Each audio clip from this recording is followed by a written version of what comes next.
Well, hello again. You know, life is about learning. And one of the things you learn as you get older is there are these unknown unknowns that you come across that can cause you a lot of trouble if you're not careful. And it's not always bad, but it's kind of a learning experience, right? And I'll give you an example. Recently, due to a number of circumstances, I decided to do what the Swedes call death cleaning. That's where you go through your stuff and you decide what's important and what isn't. In other words, it's as though you had died and somebody was going through your stuff, and you decide beforehand what's important, what isn't, what you would want to give to somebody else, what you'd want to throw away, what somebody else might come along and look at and go, "What the hell is this doing here? What's it even about?" Well, anyway, I decided to undertake this project, and I'm only partway through it, and I have to tell you, maybe it's just me, but it's an experience that packs an emotional wallop. I was going through some boxes of papers and souvenirs and stuff, and I came across the weirdest things. Some were kind of cool. I came across my old college IDs and some IDs from places I'd worked, like Chicago Public Library, Brush Presbyterian St. Luke's Medical Center in Chicago, that sort of thing. And it's kind of cool to see that stuff. It's like, oh yeah, I actually did used to work there. But I came across boxes of old papers, and this included like letters I'd written to people that I'd never mailed, letters that they had mailed to me, old emails and proto emails from my early computer days in the late 70s and early 80s, code that I had written back in those days, all kinds of stuff. And a lot of it was, frankly, to and from people I do not remember who they are. So, passionate love letters to some girl I don't remember. Sorry. You know.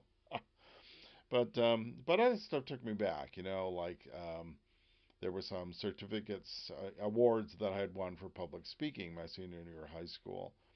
I kind of got roped into competitive public speaking in my senior year.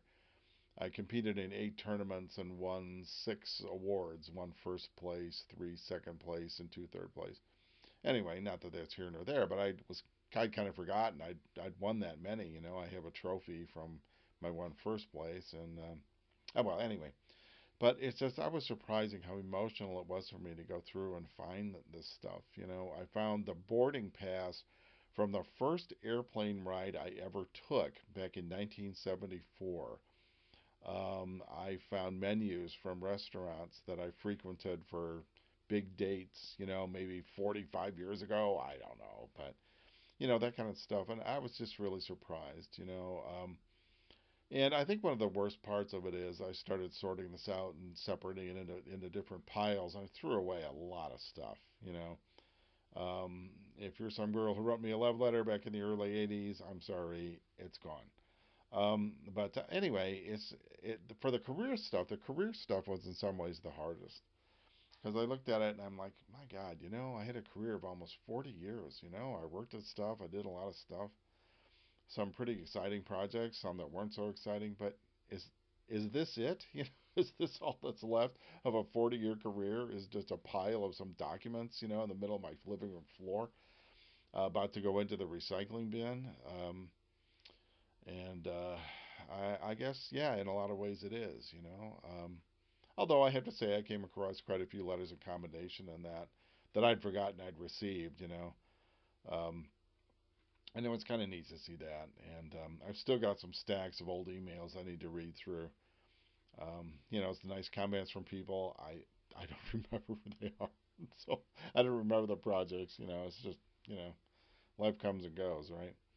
But anyway, my advice to you, if you're about to start some sort of big project, and this is outside of nostalgia. We're not talking about nostalgia here, but I think part of it is coming to terms with the reality that, we're not going to live forever. I mean, going through this stuff, it's sort of like, I'm not going to live forever.